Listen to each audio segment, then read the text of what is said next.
শান্তি 27/5/2025 প্রাতঃমূর্লি। ওম শান্তি। বাপদাদা মধুবন। বাবা বলেছে, মিঠে বাচ্চে, তোমাদের মুখ এখন স্বর্গের দিকে আছে। তোমরা নরক থেকে কিনারা করে স্বর্গের দিকে যাচ্ছ। তো আমাদের মুখ এখন কোথায় আছে? স্বর্গের দিকে। আমরা নরকের থেকে কিনারা করে স্বর্গের দিকে যাচ্ছি। তাই বুদ্ধির যোগ নরক থেকে বের করে দাও। প্রশ্ন, সব থেকে উঁচু আর সূক্ষ্ম লক্ষ্য কোনটা? সব থেকে উঁচু আর সূক্ষ্ম মঞ্জিল কোন সি হে? আর সেই লক্ষ্যকে পার কে করতে পারবে? সেই লক্ষ্য পর্যন্ত কে যেতে পারবে? উত্তর, তোমরা বাচ্চারা স্বর্গের দিকে মুখ করো, আর মায়া তোমাদের মুখ নরকের দিকে আবার ফিরিয়ে দেয়। অনেক তুফান নিয়ে আসে। তো এই তুফানকে পার করা, এটাই হলো সূক্ষ্ম মঞ্জিল, মানে সূক্ষ্ম লক্ষ্য, রাস্তা। এই মঞ্জিলকে পার করার জন্য নষ্ট মোহা হতে হবে। কি হতে হবে? নষ্ট মোহা। নিশ্চয় আর হিম্মতের আধারে একে পার করতে হবে। তাহলে মায়াকে কি করে পার করব? নিশ্চয় আর হিম্মতের আধারে। বিকারিওকে বীচ মে রহতে, বিকারীদের মাঝে থেকেও নির্বিকারী হংস হতে হবে। এটাই হলো মেহনত। তো বিকারীর মাঝে থেকে নির্বিকারী হংস হওয়া, এটাই হলো মেহনত। গীত নির্বল সে লড়াই বলবান কি। ওম শান্তি। বাচ্চা যারা সেন্সিবল, वो अर्थ तो अच्छी रीति समझते हैं। যে সেন্সিবল বাচ্চা, সে তো ভালোভাবে বোঝে অর্থ। যার বুদ্ধি যোগ শান্তিধাम और स्वर्ग तरफ है, उनको ही तूफान लगते हैं। তাহলে যার বুদ্ধিযোগ শান্তিধাম আর স্বর্গের দিকে আছে, তাদেরই মায়ার তুফান লাগে। বাবা তো এখন তোমাদের মুখ ঘুরিয়ে নেয়। অজ্ঞানকালেও পুরানো ঘর থেকে মুখ ঘুরে যায় না? তখন মুখ কোন দিকে যায়? নতুন ঘরের দিকে। সেই নতুন ঘরটাকেই ইয়াদ করে, কবে তৈরি হবে, কবে তৈরি হবে। এখন তোমাদের বাচ্চাদেরও ধ্যানে আছে যে কবে আমাদের স্বর্গে স্থাপনা হয়ে আবার আমরা সুখধামে যাব। এই দুঃখধাম থেকে তো সবাইকে যেতে হবে। সারা সৃষ্টির মনুষ্য মাত্রকে বাবা বোঝাতে থাকে, বাচ্চা এখন স্বর্গের দ্বার খুলছে। এখন তোমাদের বুদ্ধিযোগ স্বর্গের দিকে যাওয়া উচিত। হেভেনে যারা যায় তাদেরকে বলা হয় পবিত্র, আর হেলে গেলে তাকে অপবিত্র বলে। গৃহস্থ ব্যবহারের থেকেও বুদ্ধিযোগ হেভেনের দিকে লাগাতে হবে। ভাবো, বাবার বুদ্ধিযোগ হেভেনের দিকে আর বাচ্চার হেলের দিকে, মানে নরকের দিকে। তো দোনো এক ঘর মে রহে कैसे सकते? তাহলে দুজনে কি করে একই বাড়িতে থাকবে? বাবা জ্ঞান পেয়েছে, বাচ্চা জ্ঞান পায়নি। তো হাঁস আর বক একসাথে থাকতে পারে না, খুব মুশকিল। তো বকের বুদ্ধিযোগী তো 5 বিকারের দিকে থাকে। वो हेल तरफ जाने वाला, ও তো হেলের দিকে যাচ্ছে। আর ও হেভেন তরফ জানে वाला, হেভেনের দিকে। তো দুজনে একসাথে থাকতে পারে না। বড় লক্ষ্য এটা। বাবা দেখে আমার বাচ্চার মুখ তো নরকের দিকে, সে নরক ছাড়া থাকতেই পারছে না। তাহলে কি করা উচিত? তখন তার ঘরে ঝগড়া চলে। कहेंगे ये भी कोई জ্ঞান है? তখন তার বাচ্চা বলবে, এটা কোনো জ্ঞান? বাচ্চার মুখ নরকের দিকে, সে চায় নরকে যাবে। আর বাবা বলে নরকের দিকে বুদ্ধিযোগ রেখো না। তার বাবা জ্ঞানে আছে, কিন্তু বাবারও কথা বাচ্চা মানে না। তাহলে কি করতে হবে? তাহলে কি করা উচিত এই সময় তার বাবার? তো বাবা বলছে, এতে বড় নষ্ট মহাস্থিতি চাই। এই সারা জ্ঞান আত্মার মধ্যে আছে। বাবার আত্মা বলে, ইনকো হামনে ক্রিয়েট কিয়া হে। তখন সে বাবার আত্মাটা কি বলে, যে আমি একে জন্ম দিলাম আর আমার কথাই শোনে না। আবার কেউ কেউ তো এরকমও আছে, ব্রাহ্মণ হয়েছে কিন্তু তাও বুদ্ধি চলে যায় নরকের দিকে। তো ও যেন একেবারে রসাতলে চলে যায়। বাচ্চাদের বোঝানো হয় যে এটা হলো জ্ঞান সাগরের দরবার। ভক্তি মার্গে ইন্দ্রের দরবারও গাওয়া হয়। পোকরাজ পড়ি, নীলাম পড়ি, মানিক পড়ি, অনেক নাম রাখে, কিন্তু জ্ঞান ডান্স করে না তারা।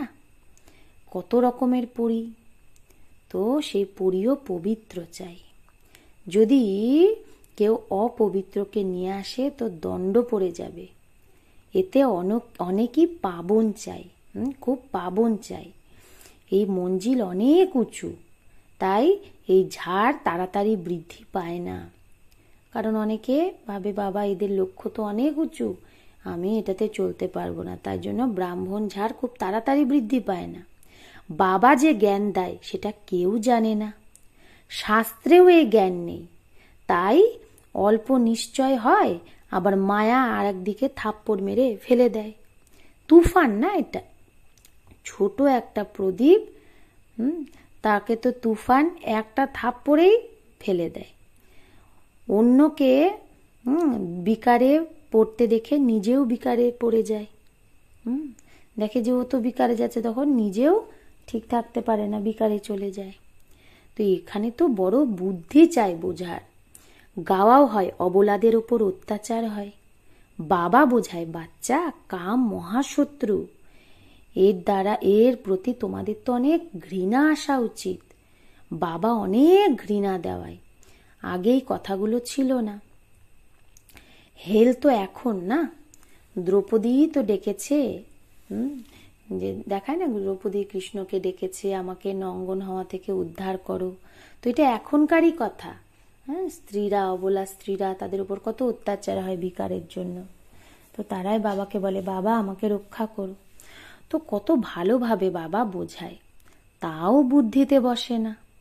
এই গোলার চিত্র খুব ভালো, গেটওয়ে টু হেভেন। এই গোলার চিত্রের দ্বারা খুব ভালোভাবে বুঝতে পারবে। सीढ़ी से भी इतना नहीं जितना इनसे समझेंगे। হ্যাঁ, এই গোলার চিত্রটা মানে সৃষ্টি চক্রের চিত্রতে যতটা ভালো বুঝবে, সিঁড়ির চিত্রতেও এত ভালো বুঝতে পারবে না। দিন প্রতিদিন ছবিও কারেকশন হতে থাকে। বাবা বলে আজ তোমাদের একদম নতুন ডাইরেকশন দিচ্ছি। প্রথম থেকে থোড়েই সব ডাইরেকশন বাবা দিয়ে দেবে। হ্যাঁ, ये कैसी दुनिया है, इसमें कितना दुख है। তাহলে এইটা এখন কেমন দুনিয়া না, কত দুঃখ। কিতনা বাচ্চোं में মোহ रहता है, বাচ্চাদের প্রতি বাবা মায়ের কত মোহ থাকে। তো বাচ্চা যদি মারা যায় তো একদম মানে বাবা বলছে দিবানে হো যাতে, অথা দুঃখ। এইরকমও না যে সাহুকার হ্যাঁ তো সুখী হ্যাঁ। হ্যাঁ, এই দুনিয়ায় এরকম না যে কেউ বড় লোক তার মানে সে খুব সুখী না। এটা দুঃখের দুনিয়া না। অনেক প্রকারের বিমারি লেগে থাকে, তখন হসপিটালে পড়ে থাকে। গরিব জেনারেল ওয়ার্ডে পড়ে থাকে, আর যারা ধনবান হয় তাদের ভালো মানে আলাদা স্পেশাল রুম পায় তারা। কিন্তু দুঃখ তো যেরকম সে বড় লোকেরও সেরকম গরিবেরও হয়, তাই না? অসুখ হলে গরিব বড় লোক কি, হ্যাঁ, অসুখের যে দুঃখ সেটা তো দুজনেরই হচ্ছে। শুধু ওই বড় লোক যে সাহুকার সে ভালো জায়গা পায় হসপিটালে, হ্যাঁ, তার সম্ভাল ভালো হয়, হ্যাঁ, কেয়ার ভালো হয়। এখন তোমরা বাচ্চারা জানো আমাদের বাবা পড়াচ্ছে, বাবা অনেকবার পড়িয়েছে। তো নিজের দিলকে জিজ্ঞেস করতে হবে আমি পড়ি না পড়ি না, কতজনকে পড়াই। যদি না পড়াই তাহলে কি পথ পাবো?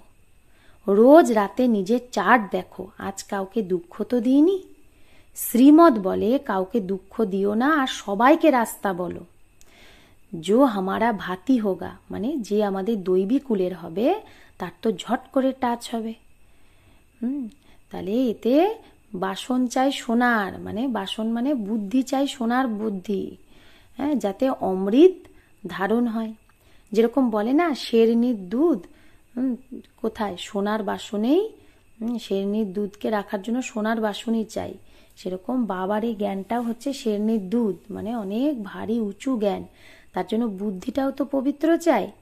কারণ शेरनी दूध खूब भारी शक्तिशाली, तो उनका बच्चों में मोह रहता है।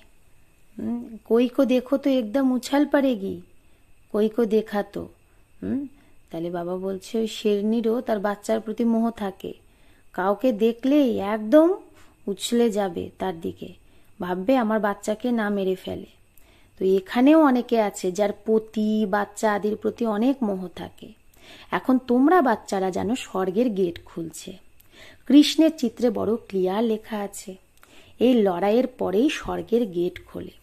সেখানে খুব অল্প মানুষ থাকবে, বাকি সবাই মুক্তিধামে চলে যায়। সাজা অনেক খেতে হয়। যে পাপ কর্ম করেছে এক এক জন্ম কা সাক্ষাৎকার করাতে। বাবা বলছে যে আমরা যা যা পাপ কর্ম করছি সেই এক এক জন্মে সাক্ষাৎকার করিয়ে সবাই সাজা খেতে থাকবে। তাহলে কি হবে? পাই পয়সার পাত পাবে। ইয়াদে না থাকার কারণে বিকর্ম বিনাশ হয় না। তাই জন্য আমাদের ইয়াদ করেই বিকর্ম বিনাশ করতে হবে, যাতে সাজা না খাই। অনেক বাচ্চা আছে যারা মুরলিও মিস করে, অনেক বাচ্চা এতে লাপারওয়া থাকে, বেপরোয়া, ভাবে আমি মুরলি পড়িনি তো কি হয়েছে, আমি তো পার হয়ে গেছে, আমি অনেক মুরলি পড়েছি। মুরলির পরোয়াই করে না। এই রকম দেহ অভিমানী বাচ্চা অনেক আছে, তো তারা নিজেরই লোকসান করে।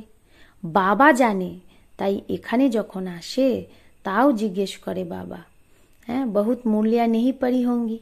অনেকেই আছো যারা মুরলি পড়নি। মধুবনে যখন বাবা মিলনে যায় তখন বাবা জিজ্ঞেস করতো যে অনেকে তো মুরলি পড়নি। তো তাহলে তো তোমরা জানলেও না যে ওখানে কোনো ভালো পয়েন্ট আজকে ছিল কি না। পয়েন্ট তো রোজ বেরোয় না মুরলি থেকে। তো এরকমও অনেকে সেন্টারে আসে যে ধারণা কিছুই নেই, জ্ঞান নেই, তাও সেন্টারে আসে। শ্রীমতে চলে না, তাহলে পথ থরেই পাবে। সত্য বাবা সত্য টিচারের গ্লানি যে করায় সে কখনো টিকতে পারে না। কিন্তু সবাই তো আর রাজা হবে না, প্রজাও হবে। নাম্বারবার পদ হয় না। সারা ব্যাপারটাই ইয়াদের ওপর। যেই বাবার থেকে বিশ্বে রাজ্য পায় তাকেই ইয়াদ করতে পারে না। ভাগ্যেই নেই, তাহলে ঈশ্বরই বা কি করবে? বাবা তো বলে ইয়াদের যাত্রার দ্বারাই পাপ ভস্য হবে, তো পুরুষার্থ করা উচিত না। বাবা এরকমও বলে না যে খাওয়া দাওয়া করো না, এটা কোনো হঠযোগ না। চলতে ফিরতে সব কাজ করেও যেন আশিক মাসুককে ইয়াদ করে, যেরকম সেই রকম ইয়াদে থাকো। চলতে ফিরতেই বাবাকে ইয়াদ করো। তো দুনিয়ায় যে আশিক মাসুক হয়, দুনিয়ায় যারা প্রেমিক প্রেমিকা, তাদের তো নাম রূপের প্রতি ভালোবাসা থাকে। তো এই লক্ষ্মীনারায়ণ বিশ্বের মালিক কি করে হলো কেউ জানে না। তোমরা তো বলো এটা তো কালকেরই কথা, এরা রাজ্য করত। মানুষ তো লাখ লাখ বছর বলে দেয় না। মায়া মানুষকে একদমই পাথর বুদ্ধি বানিয়ে দিয়েছে।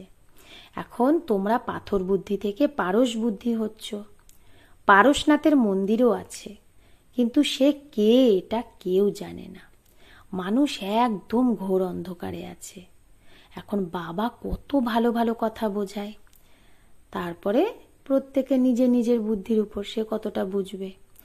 পড়ায় তো একজনই, আর পড়ে অনেক, তাই না?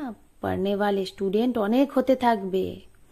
গলি গলিতে তোমাদের স্কুল হয়ে যাবে, গেটওয়ে টু হেভেন। মানুষ একজনও নেই যারা বোঝে যে আমরা হেলে আছি নরকে। বাবা বোঝায় সবাই পূজারী। এখন পূজ্য তো হয় সত্য যুগে, পূজারী হয় কলি যুগে। মানুষ আবার ভাবে ভগবানই পূজ্য, ভগবানই পূজারী হয়। তোমরাই ভগবান, তোমরাই এই সব খেলা করো। তুম ভি ভগবান হাম ভি ভগবান। মানুষ কি এগুলো ভাবে যে ভগবানই পূজ্য, ভগবানই পূজারী, তুমিই ভগবান, তুমিই এগুলো সব খেলা করো, তুমিও ভগবান আমিও ভগবান। কিচ্ছু বোঝে না। এটা হলোই রাবণ রাজ্য। তোমরা কি ছিলে, এখন কি হও। তো বাচ্চাদের বড় নেশা হওয়া উচিত। বাবা শুধু বলে আমাকে ইয়াদ করো তো তুমি পূর্ণ আত্মা হয়ে যাবে। বাবা বাচ্চাদের পূর্ণ আত্মা হওয়ার যুক্তি বলে। বাচ্চা, এই পুরানো দুনিয়ার এখন অন্ত। আমি এখন ডাইরেক্ট এসেছি, এটা হলো লাস্টের দান, মানে এখন লাস্টে কি দান করতে হবে? বাবা বলছে একদম সারেন্ডার হয়ে যাও, একদম সব কিছু বাবার প্রতি সারেন্ডার করে দাও। বাবাই সব কিছু তোমার। বাবা তো দেওয়ার জন্যই এগুলো করায়, মানে বাবা বলে তুমি আগে তোমার সবকিছু আমাকে সারেন্ডার করো, তাহলে আমি তো তার পরিবর্তে দেবই। বাবা তো দেওয়ার জন্যই আমাদের এগুলো করাচ্ছে। তো কেন করাচ্ছে? যেন এই বাচ্চারও কিছু ভবিষ্যৎ হয়ে যায় তৈরি। মানুষ ঈশ্বরের জন্য দান পুণ্য করে, সেগুলো ইনডাইরেক্ট, তার ফল পরের জন্মে পায়। এটাও ড্রামায় সেট আছে। এখন তো বাবা ডাইরেক্ট এসেছে, বাবা বলছে আমি তো ডাইরেক্ট, এখন তুমি যা করবে তার রিটার্ন পদম গুণা পাবে। সত্যযুগে তো দান পুণ্য আদির ব্যাপারই নেই। এখানে কারো কাছে পয়সা আছে তো বাবা বলবে ঠিক আছে তুমি গিয়ে সেন্টার খোলো, তোমার কাছে পয়সা আছে তো প্রদর্শনী বানাও। গরিব হলে বলবে আচ্ছা, বাবা বলবে যে যদি কেউ গরিব হয়, সে যদি কিছু করতে চায়, তো বাবা বলবে তোমার ঘরেই শুধু বোর্ড লাগিয়ে দাও, গেটওয়ে টু হেভেন। স্বর্গ আর নরক না, এখন আমরা নরকবাসী, এটা কেউ বোঝে না। যদি স্বর্গ পধারা তো ফির উनको नर्क में क्यों बुलाते हो? বাবা বলছে যদি কেউ মৃত্যুর পর স্বর্গেই যায়, তাহলে তাকে নরকে কেন ডাকছো আবার? স্বর্গে থোড়েই কেউ বলবে স্বর্গে গেছে। তো বাবা বলছে वो तो है ही स्वर्ग में, পুনর্জন্ম স্বর্গ में ही मिलता है। তাই বাবা বলছে যখন স্বর্গ হবে সত্যিকারে, তখন কেউ বলবে স্বর্গে গেছে, কারণ সে তো স্বর্গেই থাকবে, তো তার পুনর্জন্ম স্বর্গেই হবে। আর এখানে পুনর্জন্ম নরকেই হয়। এই কথাগুলো তোমরা বোঝাতে পারো। ভগবানও বাচ মামে কাম ইয়াদ করো, কারণ সে হলো পতিত পাবন। আমাকে ইয়াদ করো তো তুমি পূজারী থেকে পূজ্য হয়ে যাবে, মহান হয়ে যাবে। ভালে স্বর্গে সুখী তো সবাই হবে, কিন্তু পদ তো নাম্বারবার থাকবে না। অনেক বড় লক্ষ্য এটা। কুমারীদের তো অনেক সার্ভিসের জোশ হওয়া উচিত। আমরা ভারতকে স্বর্গ বানিয়েই দেখাবো। কুমারী সে যে 21 কুলের উদ্ধার করে, অর্থাৎ 21 জন্মের জন্য উদ্ধার করতে পারে। अच्छा, मीठे मीठे सिकिलाधे बच्चों प्रति माता पिता बाप दादा का याद प्यार और गुड मॉर्निंग। रूहानी बाप के रूहानी बच्चों को नमस्ते। हम रूहानी बच्चों की रूहानी माता पिता बाप दादा को याद प्यार गुड मॉर्निंग और नमस्ते नमस्ते नमस्ते। शुक्रिया बाबा, आपको लाख लाख शुक्रिया। ধারণার জন্য মুখ্য সার 1, এই পুরানো দুনিয়ার অন্ত এখন। বাবা ডাইরেক্ট এসেছে, তো একদম সারেন্ডার হয়ে যাওয়া উচিত। বাবা এই সব কিছু তোমার, এই যুক্তির দ্বারাই পুণ্যাত্মা হয়ে যাবে। 2, মুরলি কখনো মিস করা উচিত না। মুরলিতে লাপারওয়া হলে চলবে না। এরকম না আমি পড়িনি তো কি হয়েছে, আমি তো পার হয়ে গেছি, না, এটাও দেহ অভিমান। মুরলি অবশ্যই পড়তে হবে।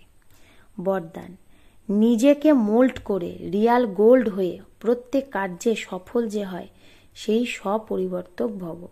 নিজেকে মোল্ড করে রিয়াল গোল্ড যে হয়, সে প্রত্যেক কার্যে সফল হয়ে স্বপরিবর্তক ভব। যে প্রত্যেক পরিস্থিতিতে নিজেকে পরিবর্তন করে স্বপরিবর্তক হয়, সে সদা সফল হয়। তো যে প্রত্যেক পরিস্থিতিতে নিজেকে পরিবর্তন করে স্বপরিবর্তক হয়, সে সদা সফল হয়। তাই নিজেকে বদলানোর লক্ষ্য রাখো। অন্য বদলালে আমি বদলাবো এরকম না। অন্য কেউ বদলাক বা না বদলাক, আমাকে বদলাতে হবে। হে অর্জুন, আমাকে হতে হবে, মানে প্রথমে বদলানোর জন্য সেটাতে আমাকেই প্রথম হতে হবে। সদা পরিবর্তন করার সময় আমি আগে, পরিবর্তন অন্য কেউ করবে না, আমাকেই করতে হবে। যে এতে প্রথমে করে সেই প্রথম নাম্বার হয়ে যায়, কারণ নিজেকে মোল্ড যে করে সেই রিয়াল গোল্ড হয়। রিয়াল গোল্ডেরই তো ভ্যালু আছে। স্লোগান, নিজে শ্রেষ্ঠ জীবনের প্রত্যক্ষ প্রমাণ দ্বারা বাবাকে প্রত্যক্ষ করো। নিজের শ্রেষ্ঠ জীবনের প্রত্যক্ষ প্রমাণ দ্বারা বাবাকে প্রত্যক্ষ করো। তোমার জীবনটা এত শ্রেষ্ঠ বানাও যে সেটা দেখেই সবাই বাবাকে চিনতে পারে, যে এর জীবনটা এত শ্রেষ্ঠ বানালো কে, স্বয়ং ভগবান। তাহলে নিজের শ্রেষ্ঠ জীবন দ্বারাই তুমি বাবাকে প্রত্যক্ষ করো। অব্যক্ত ইশারা রুহানি রয়্যালটি আর পিওরিটির পার্সোনালিটি ধারণ করো। বাপ সমান যদি হতে চাও বা বাবার সমীপে যেতে চাও, তো অপবিত্রতা অর্থাৎ কাম মহাশত্রু স্বপ্নেও যেন আক্রমণ না করে। সদা ভাই ভাইয়ের স্মৃতি সহজ আর শত স্বরূপে যেন থাকে। আত্মার আসল গুণ স্বরূপ আর শক্তি স্বরূপ স্থিতি থেকে কখনো নিচে এসো না। আত্মার আসল যে গুণ স্বরূপ আর শক্তি স্বরূপ স্থিতি, সেখান থেকে নিচে নেমো না। আচ্ছা, ওম শান্তি।